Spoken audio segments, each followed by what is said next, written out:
Next, from Chicago, we talk with author Richard Gibson about his book, A Celebration of State Capitals, which reviews the architecture and history of state capitol buildings from across the nation. This runs about 10 minutes. Richard Gibson, you're the author of A Celebration of State Capitals, and we appreciate you joining us here on the Illinois Channel. Tell us a little bit about the book and how did you come to write it? Well, basically, it started quite a few years ago when I was in the Air Force in Colorado, and I'm from Illinois originally, from Libertyville, and when I was stationed out there, we used to travel back and forth. My wife was from Southern Illinois, and so we, in traveling back through Kansas, Nebraska, Iowa, Missouri, there wasn't a whole lot to see and so forth, and so we used to stop at state capitals. I was a photographer also, and started learning more about each of the individual capitals and finding out how unique they are, and not just how they look differently, but also the stories surrounding them as to why they located where they did, and other things about their history. And so also being a collector, I started expanding beyond the states in the Midwest and going to other states in the East and the West Coast and so forth. And the more I did that, the more I realized that they're not all alike, and there were reasons that the citizens of a particular state chose the materials that they used, as well as why they located where they did, and the history surrounding them for such states as Maryland and Virginia, which has lots of history behind them. So that's kind of how it started, and then I did a display on my wall with 5x7 photos of each of the capitals, and I displayed those on cork cutouts of the shape of the state. And as people came over and looked at that, they'd start asking me questions, and they'd say, for instance, I'm from Minnesota, and let me tell you a story about that capital. And then I would tell them another story about it, and they said, well, I never heard that. And the more they would learn about it, they would say, well, I think you need to do something with it. You need to do a book on that. And so eventually I decided that I would do that, and that actually came in 1988 is when I came up with the idea that I would do that more seriously and diligently. And how long you went to all the different capitals? How long did it take you to do your travels and photography and the research on the book? Well, it was over more than 2 decades, but I went back to a lot of the capitals 4, 5, 6 times to do the research, to go through their archives, to talk to their historians, to photograph and just document everything that I had. And one of the reasons I did that also is because my background is actually in accounting. I was an auditor for many years, and so I have a pretty high attention to detail and to documenting everything and making sure everything is correct.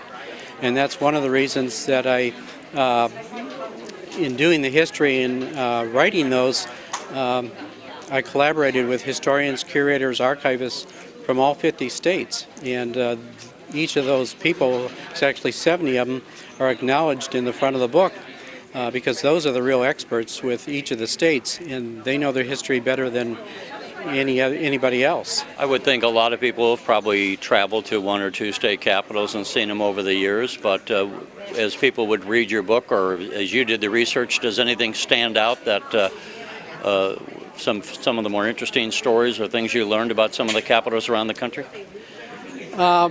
There's many stories that I learned in researching it and in just talking with the historians, things that you can't find in a book or in print anywhere. And for some of those stories that you do find in print, learning from the historians that, they would tell me, well, really that's more of a myth, or that's not totally accurate. I know you can find that, but we appreciate it if you wouldn't perpetuate the untruth about our statehood, or, for instance, like Nevada was one of those that had mentioned that. And so in digging deeper, then I was able to get at more of the background behind why things occurred the way they did. And the stories are just fascinating not because I wrote them, but just because of the history surrounding the various states, that politicians are doing some of the same crazy things 100 years ago that they're still doing today, so nothing's really changed. You know, in the architecture, and we tend to think of capitals as always having a dome. The vast majority of them do, as does the Capitol in Washington, D.C. Number one, but not all do. Why a dome? What's the purpose of a dome in having a capitol? Well, one of the sections I have in my book is focuses on close-ups of domes, and if I can show that to you. It talks about a quote that was in 1872 from a gentleman in Connecticut, and his comment was, or his quote was, that behold the supremacy of law, and that it says it better than any. The dome speaks to that more than anything else, and that's why during the Gilded Age and so forth that so many capitals did have domes. And as people look around, they might be surprised that some state capitals, Louisiana comes to mind. I had the opportunity to visit there, are more like skyscrapers. They're not in the traditional form of the Capitol dome. Right, yeah. Both Louisiana and North Dakota are more skyscraper type domes or capitals.